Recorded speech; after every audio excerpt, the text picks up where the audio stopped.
Mam przygotowane dwa papcine kwadraty. To jest lewa strona robótki, a tak wygląda prawa strona.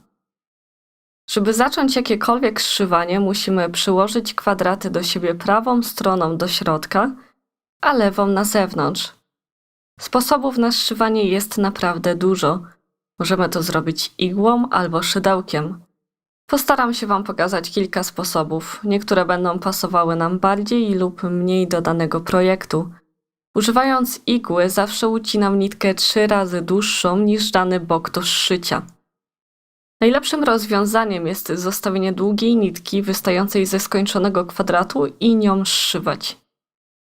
Wzięłam inny kolor, żeby lepiej było widać szef.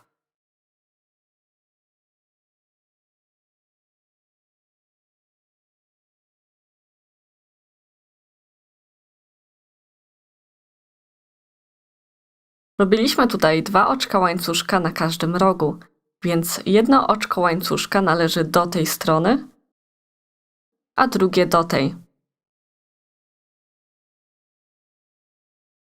Wbijam się w jedno z tych oczek, robiąc to samo na kwadracie z tyłu.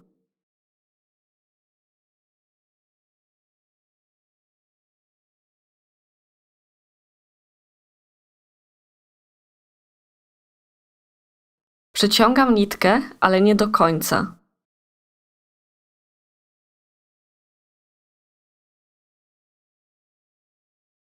Później taką nitkę można schować. Najlepiej mieć nitkę wychodzącą z kwadratu.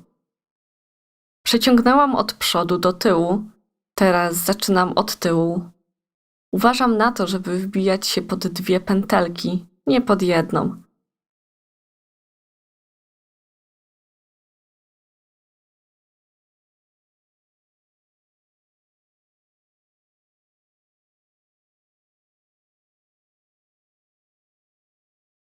Nie na przykład w ten sposób, tylko pod 2.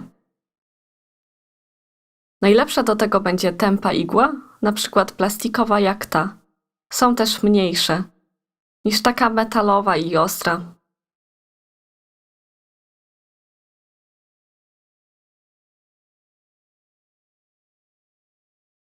I przeciągam do przodu. Staram się, żeby to było równomierne, nie za mocne natężenie.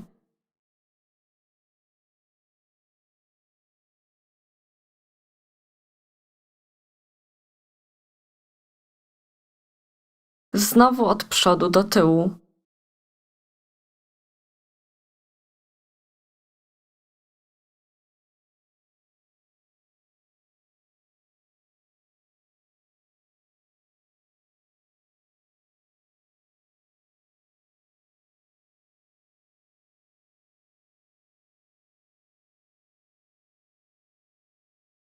Oczka w miarę układają nam się w linii. Od tyłu do przodu.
Jestem na samym końcu, czyli wbijam się pod dwie pętelki oczka na rogu.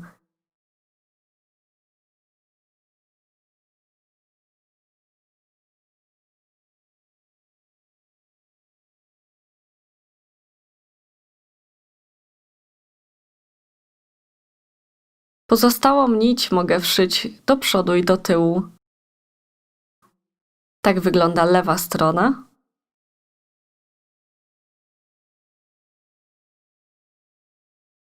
A tak będzie wyglądać nasze szycie na prawej stronie. Jeżeli to byłoby zielone, to nie zobaczylibyśmy tego. To był sposób numer 1, igłą. Kolejnym sposobem jest połączenie kwadratów półsłupkami. Można to też zrobić oczkami ścisłymi, ale ja bardzo nie lubię tego łączenia. Łączę kwadraty prawą stroną do środka, biorę szydełko, a na nitce robię zwykłą pętelkę.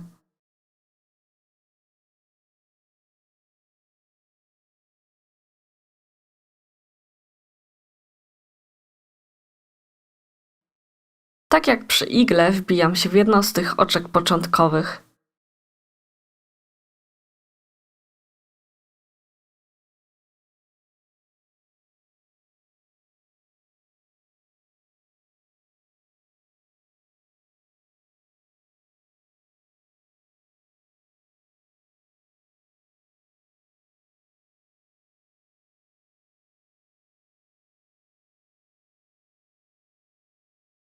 Nabieram nić, przeciągam, pilnuję, żeby nitka z tyłu mi nie uciekła. Nabieram nić i robię oczko. Wbijam się w to samo miejsce w dwa elementy i robię półsłupek.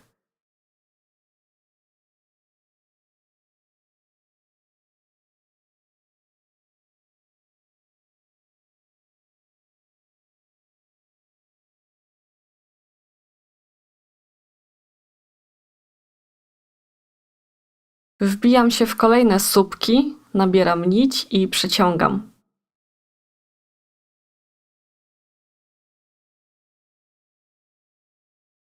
Staram się nie robić tego ciasno, sprawdzam natężenie do tej linii.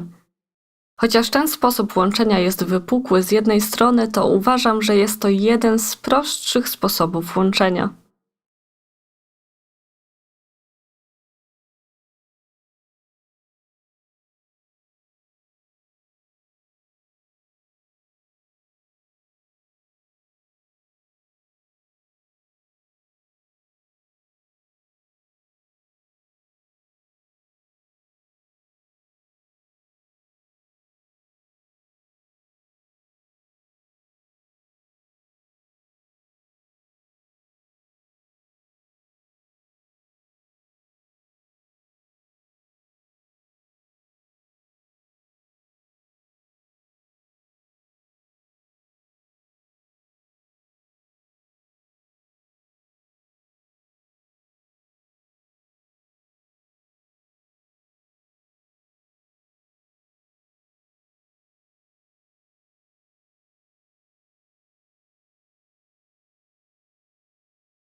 Tak wygląda lewa strona.